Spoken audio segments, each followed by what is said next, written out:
Hello दोस्तों, नमस्कार। कैसे हैं आप? उम्मीद करता हूँ आप सब ठीक होंगे। एनएल स्टडी में आपका पुनः स्वागत है। दोस्तों, आज हम चर्चा करेंगे बौद्ध धर्म एवं जैन धर्म के बारे में। हमें पता है दोस्तों कि उत्पत्ति से लेकर सिंधु घाटी सभ्यता,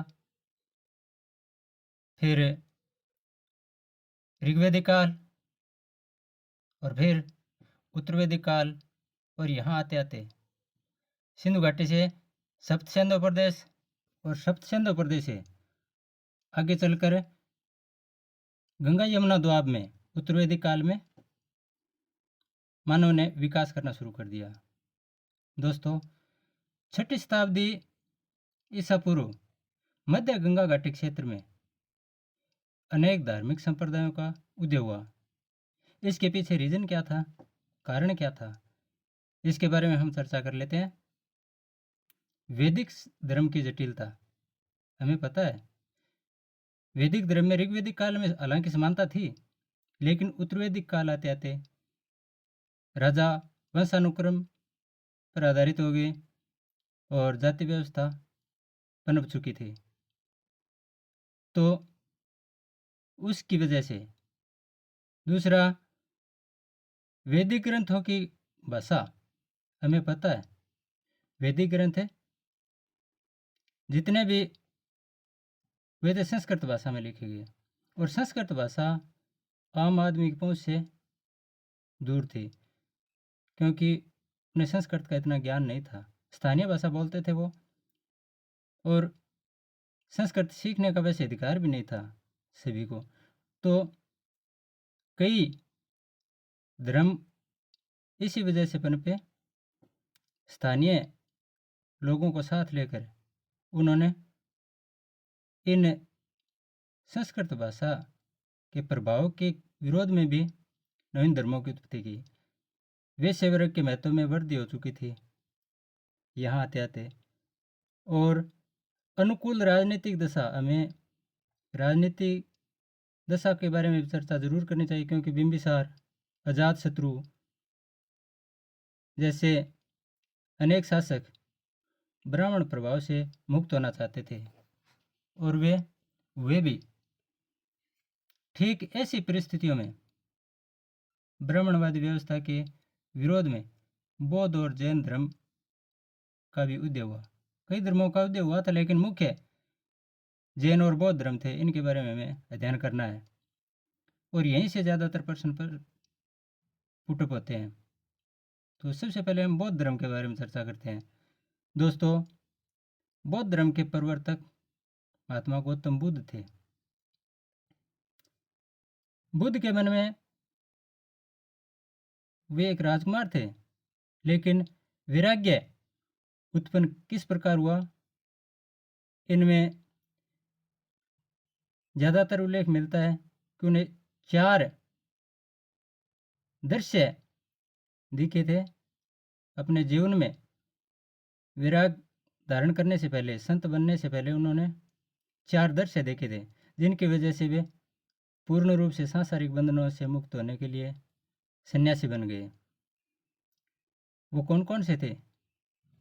एक वृद्ध व्यक्ति, उसे देखकर गौतम बुद्ध को लगा कि मैं भी कभी बूढ़ा होऊंगा। रोगी व्यक्ति मिला, मृत व्यक्ति मिला, और सबसे अंत में एक प्रसन्न सन्यासी जो बहुत ही प्रसन्न मुद्रा में था, वो मिला। इन सब को देखकर उन्होंने मन में ठान लिया कि शुरू के 3 तो ऐसे रोने रुलाने वाले दृश्य हैं, लेकिन चौथा दृश्य बहुत ही प्रसन्नचित करने वाला है। तो यहीं से उन्होंने सांसारिक बंधनों से मुक्त होने के लिए सन्यासी बनने की प्रतिज्ञा ली, और वे सन्यास धारण करने के लिए चल पड़े। बौद्ध धर्म की प्रमुख शिक्षाएं कौन कौन सी हैं?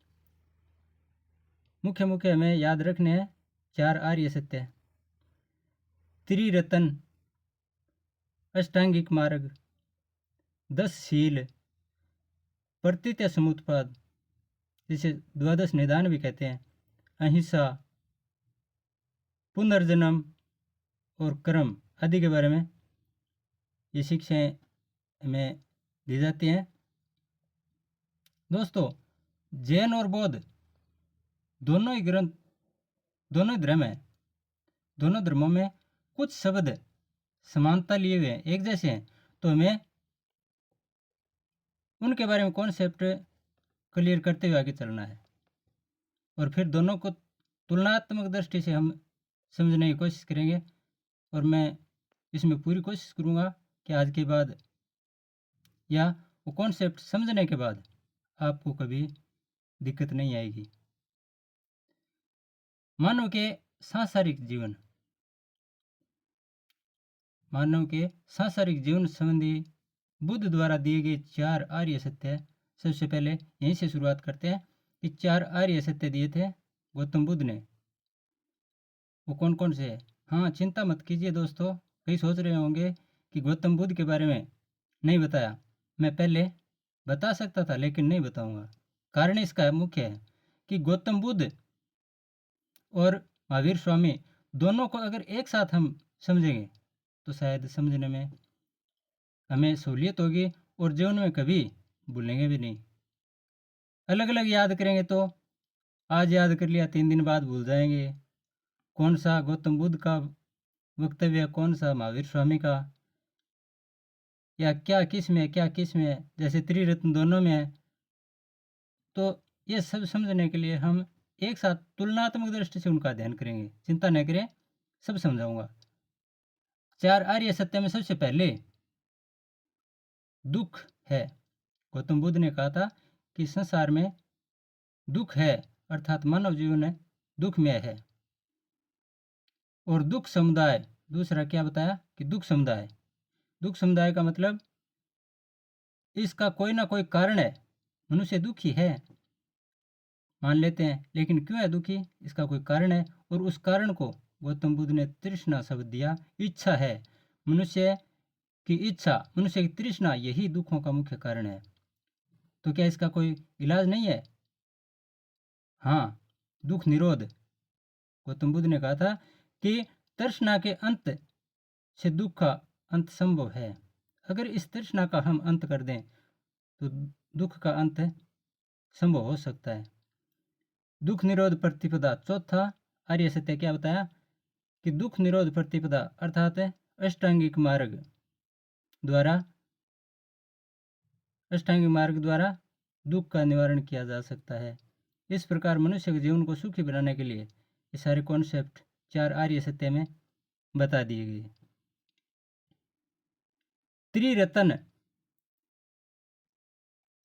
त्रिरत्न बुद्ध धम्म संघ, ये त्रिरत्न जैन धर्म में भी आएंगे। तो त्रिरत्न बौद्ध धर्म वाला कौन सा है? बुद्ध धम्म संघ। ये ट्रिक याद रख लो, ये बौद्ध धर्म से संबंधित है। तो बौद्ध धर्म के त्रिरत्न किस प्रकार याद करें? बुद्ध के संग, ये शब्द देखो, बौद्ध धर्म वाले हैं तो बौद्ध धर्म के प्रवर्तक बुद्ध, तो बुद्ध के संग, इनमें ये बुद्ध के संग शब्द है। बुद्ध के संग ये शब्द है, इन्हीं में ये तीनों त्रिरत्न मिलेंगे। तीनों रत्न मिलेंगे। कौन से? बु से बुद्ध, ध से धम्म बुद्ध, बुद्ध और धम्म आगे, संग से संग, बुद्ध के संग, बु से बुद्ध, ध से धम्म और संग से संग। उम्मीद करता हूँ कि आज के बाद बौद्ध धर्म वाले 3 रत्न आप कभी नहीं भूलोगे, बुद्ध के संग।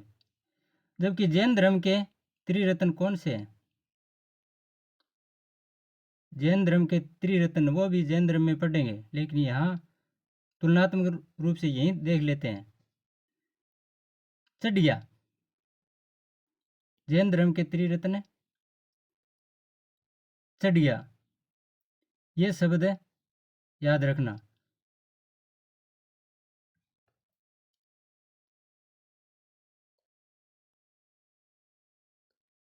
अष्टांगिक मार्ग, दोस्तों, अष्टांगिक मार्ग जिसे मध्य मार्ग भी बोला गया, प्रतिपदा भी कहते हैं। ये अष्टांगिक मार्ग अर्थात बीच का मार्ग, मध्यम, न दुख न सुख, बीच का रास्ता अपनाया था गौतम बुद्ध ने। जैन धर्म में काफ़ी शरीर को तकलीफ दी गई, लेकिन गौतम बुद्ध ने एक बीच का रास्ता निकाला, जिसमें 8 बताए हैं। सम्यक दृष्टि, 8 मार्ग कौन से हैं? सम्यक दृष्टि, सम्यक संकल्प, सम्यक वाणी, सम्यक कर्मात, सम्यक आजीव, सम्यक व्यायाम, सम्यक समृद्धि, सम्यक समाधि। हमें मुख्य रूप से अष्टांगिक मार्ग यही याद रखने हैं। प्रश्न सीधा पूछ लेते हैं, अष्टांगिक मार्ग या मध्य मार्ग कौन से धर्म से संबंधित है? बौद्ध या जैन? तो बौद्ध धर्म से संबंधित है। 10 शील बताए गए हैं दोस्तों, जो निर्वाण प्राप्ति को सरल बनाने के लिए बताए गए हैं। अहिंसा, हम सब जानते हैं अहिंसा, हिंसा नहीं करना, सत्य, हमेशा सत्य बोलना, ऐस्ते अर्थात चोरी नहीं करना, अपरिग्रह, किसी प्रकार की संपत्ति नहीं रखना, मद्य सेवन नहीं करना, असमय भोजन नहीं करना,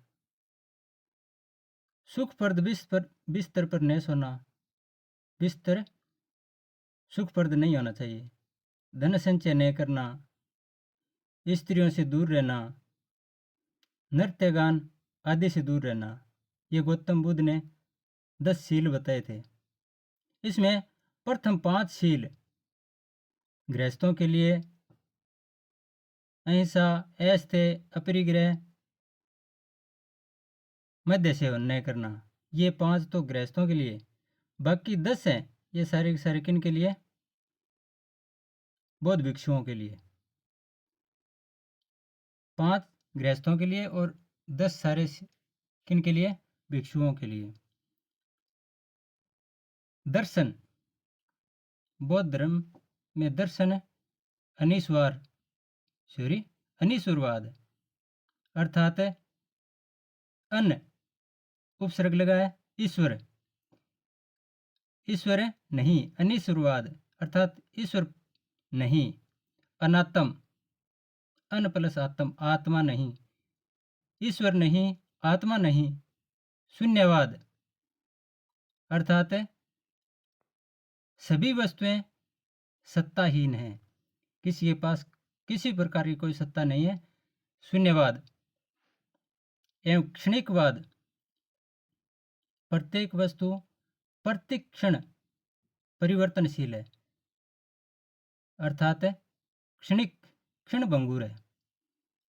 इस प्रकार बौद्ध दर्शन में बताया गया है कि अनीश्वरवाद, अनात्मवाद, शून्यवाद और क्षणिकवाद। दोस्तों, समय समय पर बौद्ध धर्म में सुधार, विकास, उत्थान के लिए संगीतियाँ भी हुई थी, और 4 संगीतियाँ मुख्य रूप से हुई हैं। कौन कौन सी? मैं यहाँ क्रम से बता रहा हूँ। सबसे पहले ये संगीति, जैसे प्रथम, द्वितीय, तृतीय, चतुर्थ। इनके अध्यक्ष कौन थे? प्रथम में महाकश्यप, द्वितीय में सावकमीर, तृतीय में मोगलीपुत्तिस और चतुर्थ में वसुमित्र। शासक है अजातशत्रु। प्रथम संगीति किन्होंने करवाई? अजातशत्रु। द्वितीय में शासक थे कालाशोक, तृतीय में अशोक जो मौर्य वंश के थे, और चतुर्थ में कनिष्क कुषाण वंश के। और स्थान प्रथम संगीति राजगृह में, जिसे राजगीर भी कहते थे, द्वितीय वैशाली में, तृतीय पाटलिपुत्र में और चतुर्थ कुंडलवन में। और समय भी पूछ लेते हैं कई बार।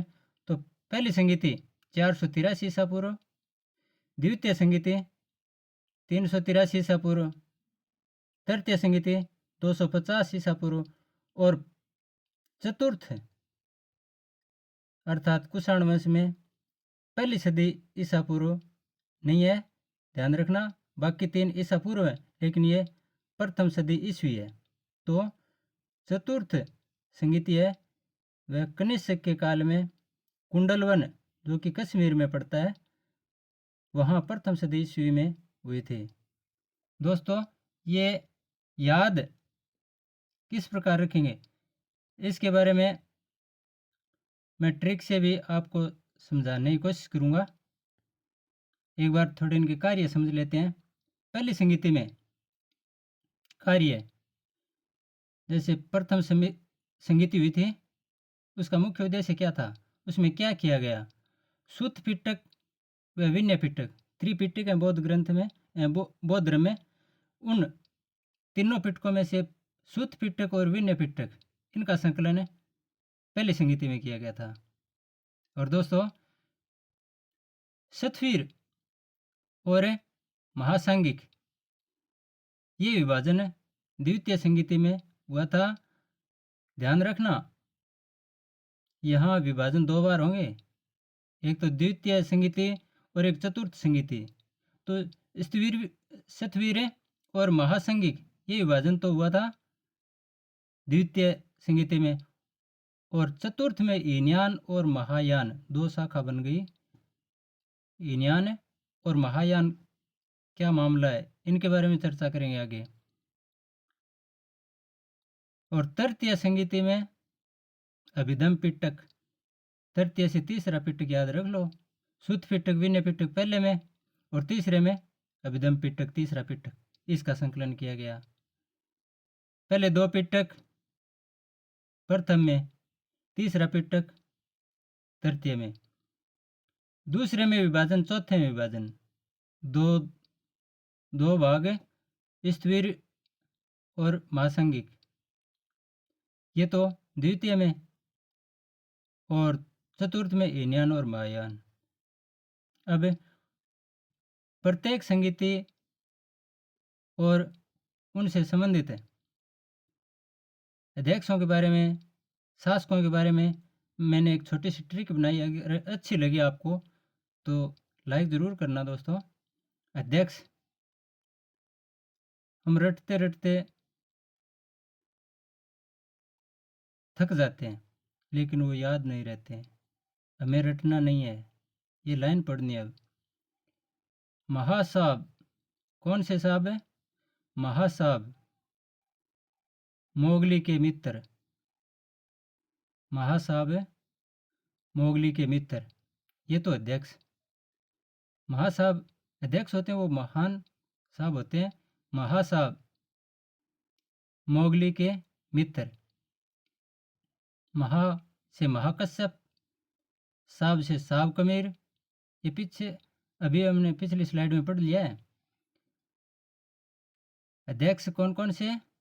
पहली संगीति में महाकश्यप, दूसरी में साब कमीर, तीसरी में मोगलीपुत्तिस, और चौथे में वसुमित्र। तो ये तो अध्यक्ष का काम तमाम। अब शासक के बारे में करते हैं। शासक जात का शोक, शासक जात का शोक। जात शासक है, जात अर्थात अजात शत्रु, का अर्थात काला शोक, सो अर्थात अशोक, के अर्थात कनिष्क। जात अजात शत्रु, का काला शोक, सो अशोक, के कनिष्क।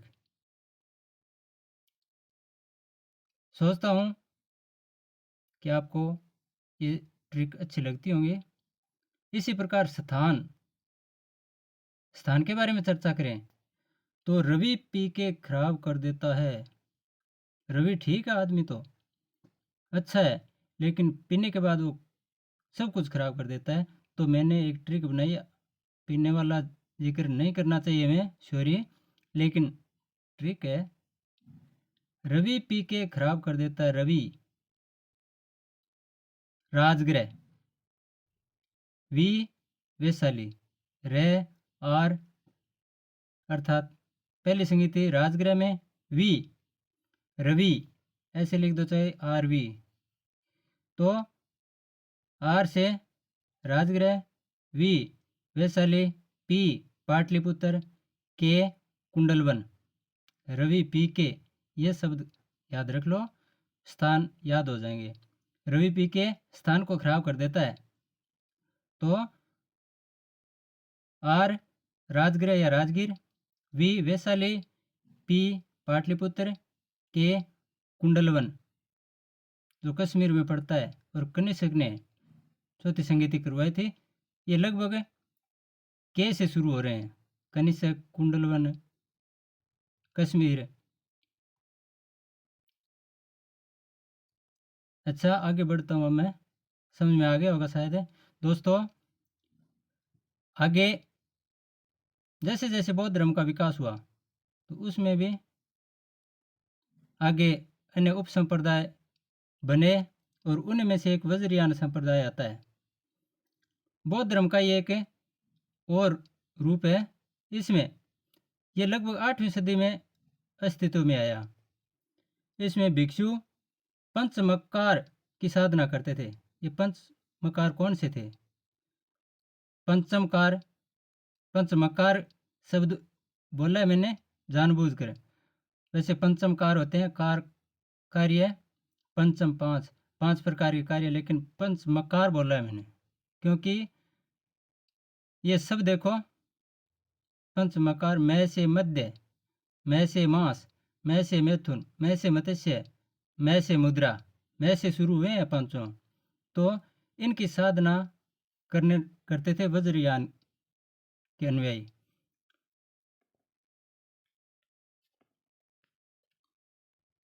इसके बाद में हम हीनयान और महायान शब्द आए थे, उनके बारे में चर्चा कर लेते हैं। ये चौथी बौद्ध संगीति हुई थी, उसमें विभाजन हो गया था। तो हीनयान, ये तो सबसे पहले जो बौद्ध धर्म, शुरुआत में बौद्ध धर्म हुआ, वो हीनयान ही था। लेकिन धीरे धीरे इसमें बदलाव होते गए, और चौथी संगीति हुई, उस समय ये 2 भागों में विभाजित हो गया और महायान बन गया। तो हमें पता है, जो शुरुआती रूपरेखा हम तैयार करके चलते हैं, वो बाद में बिगड़ जाती है। तो जो शुरुआती हीनयान संप्रदाय था, उसमें बुद्ध को महापुरुष माना गया, बुद्ध को महापुरुष माना गया। लेकिन महायान में बुद्ध को एक प्रकार से देवता माना जाने लगा, और बुद्ध की मूर्ति बना दी गई और उसकी पूजा शुरू कर दी गई। तो सबसे पहला तो ये अंतर है इनमें। बुद्ध को हीनयान में तो एक पुरुष माना गया है, और वो भी महापुरुष, जबकि महायान में एक देवता के समान मान लिया गया और उसकी पूजा अर्चना शुरू कर दी, जिसके बुद्ध खिलाफ थे। निर्वाण प्राप्ति बुद्ध के अनुसार, गौतम बुद्ध ने कहा था कि खुद के प्रयासों से निर्वाण की प्राप्ति की जा सकती है। तृष्णा को हमें खुद के प्रयासों से, खुद के प्रयत्न से मिटा सकते हैं। लेकिन महायान संप्रदाय में कहा गया कि दूसरों के गुणों को अपने अंदर समाकर, या गुणों के स्थानांतरण से, गुणों का बदलाव करके हम निर्वाण प्राप्ति कर सकते हैं। तो ये हीनयान की अपेक्षा सरल बना दिया, थोड़ा सुख में हो गया।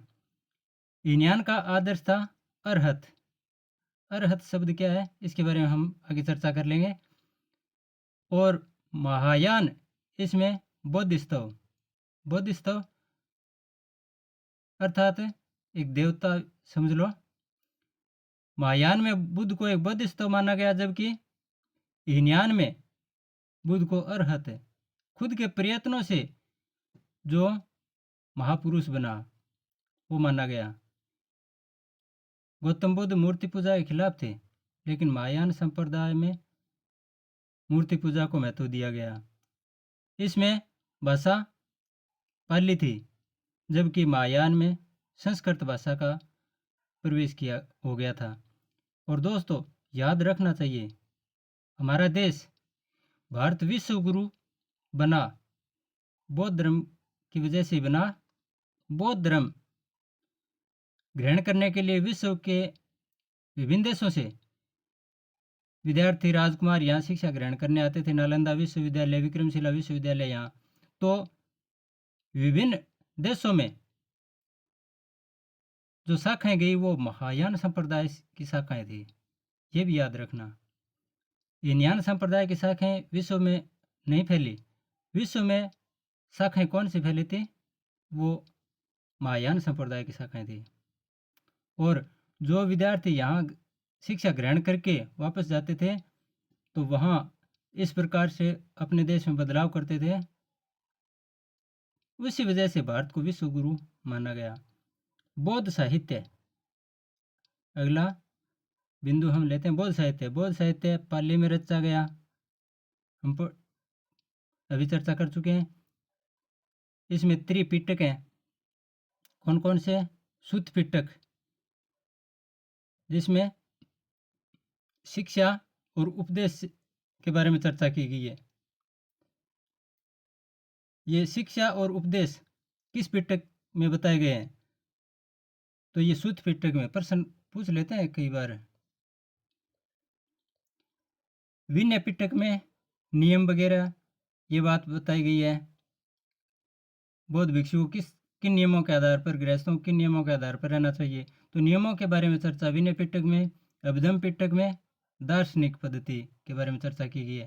ट्रिक्स मैंने बनाई है, आपको अच्छे लगे तो याद जरूर करना। वैसे आप खुद भी ट्रिक बना सकते हो। और हाँ दोस्तों, मैं प्रत्येक कठिन प्रश्न के साथ, कठिन शब्दों के साथ एक ट्रिक लेके आता हूँ। इसका मेरा कोई ट्रिक बनाने का अलग उद्देश्य नहीं है, मैं सिर्फ शिक्षा को सरल बनाने के उद्देश्य से ये ट्रिक लेके आता हूँ। तो इससे शायद मेरे को लग रहा है कि समझने में सहूलियत होगी। अगर आपको अच्छा नहीं लगे तो ट्रिक मत याद करो चाहे, लेकिन प्रयोग करके देखना, अच्छी लगेगी। सुशिक्षा, सुशिक्षा, सु उपदेश, ये शब्द याद कर लो। सुशिक्षा, सु उपदेश। सु से सुत्त पिटक, शिक्षा, शिक्षा, शिक्षा सुत्त पिटक का भाग।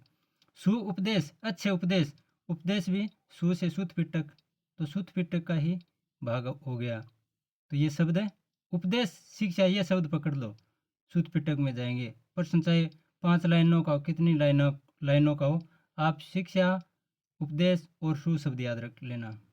विनियम, नियम, विनियम, नियम जिस भी प्रश्न में आए उसके साथ वी जोड़ दो। विनियम, नियम के साथ वी जोड़ दो। वी से विनय पिटक, विनियम इसी में बन जाएगी पिटक। विनियम, विनय पिटक। अभिदार्श, दार्शनिक पद्धति, अभिधम पिटक। अभिदार्श, दार्शनिक विचारधारा, अभिधम पिटक में। शायद अच्छे ढंग से आप समझ गए होंगे। अभिदार्श, अगर समझ में नहीं आए तो मेरे साथ साथ बोल लिया करो दोस्तों, कोई दिक्कत नहीं है, आपको आराम से समझ में आ जाएगा। दोस्तों, बुद्ध के जीवन से संबंधित घटनाओं के बारे में बहुत बार प्रश्न पूछते हैं। तो मुख्य मुख्य घटनाओं के बारे में, वैसे तो बहुत सी घटनाएं हुई थी, लेकिन मुख्य मुख्य घटनाओं के बारे में चर्चा करते हैं। जन्म से संबंधित प्रतीक बौद्ध धर्म में क्या माना गया है? जन्म, गौतम बुद्ध का जन्म हुआ था, उसका प्रतीक है कमल व सांड। सांड बैल को कहते हैं। वृषभ शब्द भी आ सकता है। जन्म का प्रतीक कमल और सांड। ज्ञान का प्रतीक बोधि वृक्ष। बोधि वृक्ष कौन सा? पीपल, जिसे वट भी बोलते हैं। पीपल के पेड़ के नीचे गौतम बुद्ध को ज्ञान की प्राप्ति हुई थी, इसलिए वो बोधि वृक्ष माना जाता है। गृह त्याग, गौतम बुद्ध ने 30 वर्ष की आयु में गृह त्याग किया था, तो वो घटना महाविनिष्क्रमण कहलाती है। और इसका प्रतीक घोड़ा है, क्योंकि घोड़ा गाड़ी से वो गए थे, इसलिए याद रख लेना। घोड़ा गाड़ी से रात को पूरी नगरी को छोड़कर निकले थे, गृह त्यागा था, तो गृह त्याग का प्रतीक घोड़ा, महाविनिष्क्रमण। निर्वाण, निर्वाण अर्थात तृष्णा को त्याग देना, छोड़ देना, तृष्णा को खत्म कर देना, इसका प्रतीक है पद चिन्ह। और मृत्यु जिसे महापरिनिर्वाण कहा गया है। निर्वाण में तृष्णा का त्याग और महापरिनिर्वाण में पूरे शरीर का त्याग। इसका प्रतीक स्तूप है। स्तूप है एक मिट्टी के इस प्रकार आकृति बनाए जाते थे और ये एक प्रकार का स्तूप, इसको चारों तरफ से वेदिकाएं भी बनाई जाती थी। तो ये अलग अलग स्तूप अलग अलग भागों में, कई स्तूप तो बहुत ही शानदार हैं। सांची का स्तूप देखने लायक है।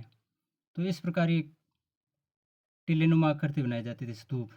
निर्वाण, निर्वाण ये किसका प्रतीक है?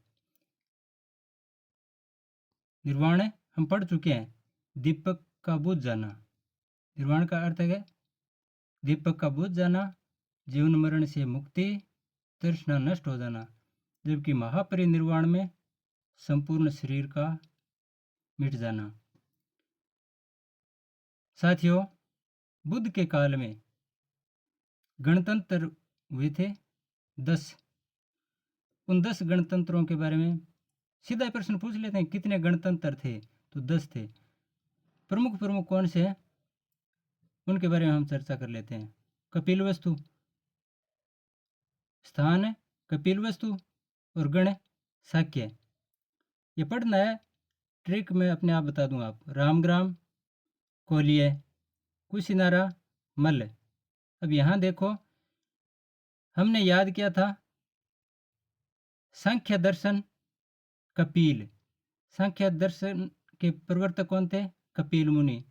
पढ़ा था हमने पीछे वैदिक सभ्यता में। तो वो सांख्य और ये शाक्य, वहाँ भी कपिल यहाँ भी कपिल। वहाँ सांख भी पढ़ा था, यहाँ भी शाक भी पढ़ लो, या शाक, शाक शब्द याद रख लो। सांख्य कपिल मुनि और ये शाक्य कपिल वस्तु नगरी का नाम है। वो तो कपिल मुनि थे और ये कपिल वस्तु नगरी है। तो सॉरी, नगरी ने गण। और कोलिय, रामग्राम, कोलिय, रामग्राम, कोरा, कोरा शब्द याद रख लो। कोरा का मतलब होता है को से कोलिय, रा से रामग्राम या राम कोली, जैसा भी आपको अच्छा लगे। मल्ल, कुशिनारा, मक्कू शब्द याद रख लो, कितना सुंदर शब्द है मक्कू। मल्ल होते हैं, मक्कू होते हैं वो। तो मल्ल, कुशिनारा, कुशिनारा में कौन से गण थे? मल्ल। मल्ल 2 जगह आते हैं दोस्तों। कौन से? मल्ल कुशिनारा में आए और यहाँ पावा में भी मल थे। तो मल के पाव, मल मक्कू के पांव, ऐसे याद रख लो, मक्कू के पांव। अर्थात मल कुशिनारा और पावा में दोनों जगह थे। मौर्य, पिपली वन, पिंपल पे मोर बोले। मोर कहाँ बोले? पिपल पे। तो पिपली वन है मौर्य गण। लिच्छवी, वैशाली, कितना सुंदर शब्द है। कोई ट्रिक याद नहीं करनी, कुछ भी नहीं करना आपको। वैशाली, वैशाली, ली शब्द अंतिम ली से पूरा हुआ है और ये ली से शुरू हो गया। वैशाली, लिच्छवी, बस कोई दिक्कत नहीं है। वैशाली, लिच्छवी, अंतिम अक्षर पकड़ लो। ली, वैशाली का अंतिम अक्षर और लिच्छवी पहला। मिथिला, विदेह, राजा जनक के बारे में हम सब जानते हैं। नहीं जानते हैं तो अपने पिताजी दादाजी से पूछना, दादी जी से। तो जनक कौन थे? विदेह के राजा जनक थे। और मिथिला स्थान और बौद्ध धर्म से संबंधित अन्य महत्वपूर्ण शब्दावली भी। दोस्तों एक बार मैं पुनः कह रहा हूँ, ये महत्वपूर्ण शब्दावली वाला कॉन्सेप्ट आपको कैसा लग रहा है, ये आप कमेंट करेंगे तभी पता चलेगा। मैंने इनका अर्थ छोड़कर भी तो आपको बताया और लिख कर भी बताया, कौन सा बढ़िया लगेगा आपको, आप कमेंट करके ज़रूर बताना। धर्म चक्र परिवर्तन। धर्म चक्र परिवर्तन शब्द बहुत बार आता है। इसका मतलब क्या होता है? गौतम बुद्ध ने सारनाथ में अपना पहला उपदेश दिया था। किनको? 5 ब्राह्मणों को। उसी घटना को धर्मचक्र परिवर्तन कहते हैं। तपस्सु और बल्लिक कौन थे? दोस्तों महात्मा बुद्ध के प्रथम शुद्ध अनुयायी, शुद्ध शिष्य प्रथम कौन थे? तपस्सु और बल्लिक। इसी प्रकार पहली महिला अनुयायी कौन थी? प्रजापति गौतमी, जो कि गौतम बुद्ध की मौसी थी, पालन पोषण करने वाली भी थी। और गौतम बुद्ध किसी महिला को बौद्ध धर्म में प्रवेश के खिलाफ थे, लेकिन उनके एक प्रिय शिष्य थे, वैसे उनके काका जी के बेटे भाई लगते थे, आनंद। उनके कहने पर गौतमी को अनुयायी बनाया और ये संघ में पहली महिला अनुयायी बनी। श्रावस्ती ये कौशाम्बी की राजधानी थी। तो श्रावस्ती में सर्वाधिक उपदेश दिए गौतम बुद्ध ने। इसका मतलब भी आप समझ जाओ कि अगर सर्वाधिक समय श्रावस्ती में बिताएंगे तभी वो सर्वाधिक उपदेश देंगे। तो सर्वाधिक वर्षा काल, ये भी प्रश्न में कई बार पूछा गया है। सर्वाधिक वर्षा काल का मतलब है वर्षा काल वर्ष में एक बार आता है, तो सबसे अधिक वर्षा काल किस जगह बिताए? श्रावस्ती में। सर्वाधिक उपदेश श्रावस्ती में, सर्वाधिक काल श्रावस्ती में, जो कौशाम्बी की राजधानी थी। अस्थि विभाजन। महापरिनिर्वाण के बाद गौतम बुद्ध की अस्थियों को कितने भागों में बांटा गया? 8 भागों में बांटा गया और 8 जगह स्तूप बनाए गए।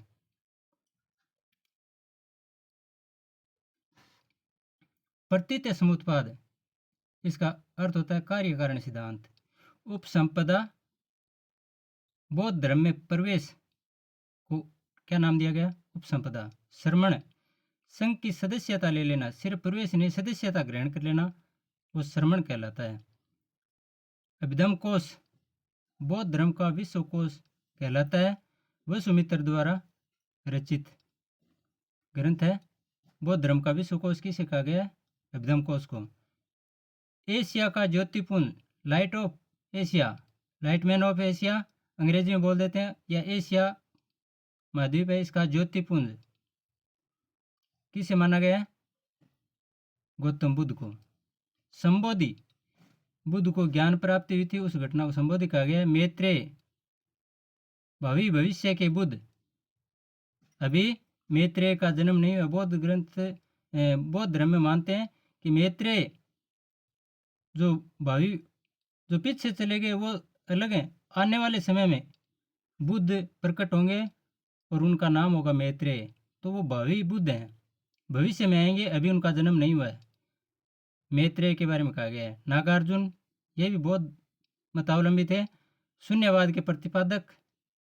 इन्होंने माध्यमिक सिद्धांत दिया, जिसे सापेक्षता, ये सिपेक्षता लिखा गया है, इसे थोड़ा ध्यान से पढ़ें। सिपेक्षता नहीं है, सापेक्षता। सापेक्षता का सिद्धांत भी नागार्जुन ने दिया। माध्यमिक कारिका पुस्तक इनके द्वारा लिखी गई पुस्तक है दोस्तों।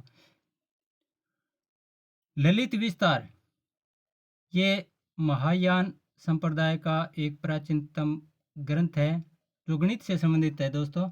मिलिंद पन्हो ये एक नाटक है जिसमें नागसेन और मिनंडर का शास्त्रार्थ हुआ था। नागसेन और मिनंडर, इनके बीच में वार्तालाप हुई थी, उनके बारे में चर्चा है। विनय पिटक, इसमें पुरुष और महिला अलग अलग रहती थी, ऐसा बताया गया है। विनय पिटक में बताया गया है कि बौद्ध संघ में प्रवेश पुरुष और महिलाएं अलग अलग रहती थी, पुरुष अलग थे, महिलाएं अलग। ये किस पिटक में बताया गया है? विनय पिटक में। नियम है, नियम तो विनय पिटक में ही आएगा। प्रज्ञापारमिता महायान संप्रदाय का सर्वाधिक महत्वपूर्ण दार्शनिक ग्रंथ है दोस्तों, प्रज्ञापारमिता। मध्यम निकाय, अवंतीपुत्र और बुद्ध के अनुयायी कत्सायन, इनके बीच में संवाद हुआ था, वार्तालाप, संवाद अर्थात वार्तालाप हुआ था। उनकी चर्चा मध्यम निकाय में की गई है। कुल 5 निकाय हैं जिसमें मध्यम निकाय की चर्चा उसमें की गई है। सबसे प्राचीन बौद्ध स्तूप कौन सा है? पिपरवा। पिपरवा का जो स्तूप है वो सबसे प्राचीन बौद्ध स्तूप है। लेकिन बहुत बार पिपरवा शब्द ही ऑप्शन में नहीं आता है, विकल्प में सांची शब्द आता है। तो अगर सांची और पिपरवा दोनों एबेसेद में दोनों शब्द आ जाएं तब तो पिपरवा करना है, वरना सांची शब्द करना है। बुद्ध की 80 फुट की प्रतिमा जापानियों द्वारा वर्तमान में बनवाई गई।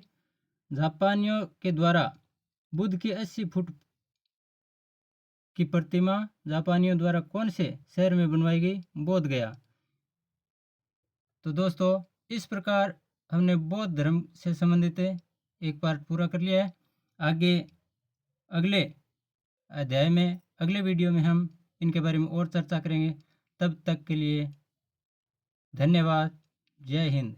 अगर वीडियो अच्छा लगे, अगर जानकारी अच्छी लगे तो आप वीडियो को लाइक और शेयर ज़रूर करना।